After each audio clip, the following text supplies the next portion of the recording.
Penyidik Polda Metro Jaya didesak segera melakukan gelar perkara untuk menetapkan tersangka kasus dugaan pemerasan mantan Menteri Pertanian Syahrul Yassin Limpo.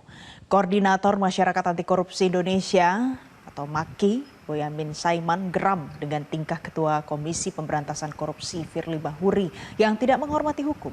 Boyamin mengultimatum Polda Metro Jaya untuk segera menetapkan Firly sebagai tersangka kasus dugaan pemerasan mantan Menteri Pertanian Syahrul Yassin Limpo.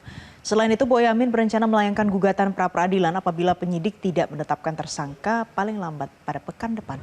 Sebelumnya, Direktur Reserse Kriminal Khusus Polda Metro Jaya, Kombes Pol Andi Safri Simanjuntak mengatakan pihaknya masih belum menjadwalkan ulang pemeriksaan Ketua KPK Firly Bahuri, namun ia menyebut proses sidik masih berlangsung. Ia juga menjamin penyidikan kasus Firly Bahuri akan berjalan profesional, transparan, dan akuntabel.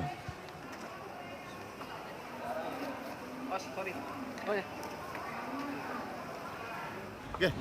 Intinya proses penyidikan masih terus berlangsung dan kita jamin penyidikan akan berlangsung secara profesional, transparan, dan akuntabel. Sementara itu pemirsa, peneliti Indonesia Corruption Watch Kurnia Ramadana meminta Kapolri Jenderal Listio Sigit Prabowo untuk turun tangan guna mempercepat penanganan kasus dugaan pemerasan terhadap mantan Menteri Pertanian Syahrul Yassin Limpo. Kurnia mengaku bingung dengan Polda Metro Jaya yang masih belum menetapkan tersangka dalam kasus yang sudah ada di tahap penyidikan. Ia khawatir ada transaksional yang sedang dilakukan untuk mengulur penetapan tersangka.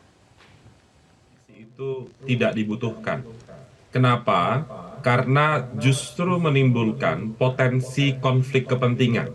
Terkait dengan supervisi di KPK, kami khawatir Firly Bahuri itu cawe-cawe dalam proses penindakan ini. Itu yang dihindari karena Firly saat ini masih menjabat sebagai Ketua KPK dan bukan tidak mungkin keputusan terkait dengan supervisi tim yang dikirimkan KPK ke Polda Metro Jaya itu ada campur tangan dari Firly Bahuri.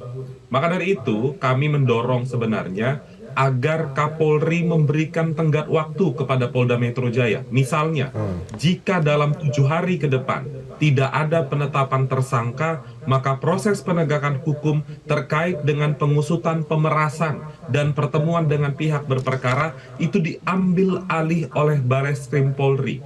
Karena kita tidak bisa lepaskan yang kekhawatiran masyarakat ada potensi konflik kepentingan antara Polda Metro Jaya dan KPK. Dalam hal apa? Kita tahu bersama Kapolda Metro Jaya Pak Karyoto dulu adalah bawahan Firly saat masih menjabat sebagai Deputi Penindakan. Dari aspek kepangkatan kepolisian juga Firly lebih tinggi ketimbang Pak Karyoto. Maka dari itu hal ini harus dijamin secara profesional. Prinsip transparan dan akuntabel itu jangan hanya diucapkan lisan oleh Dirkrimsus Polda Metro Jaya.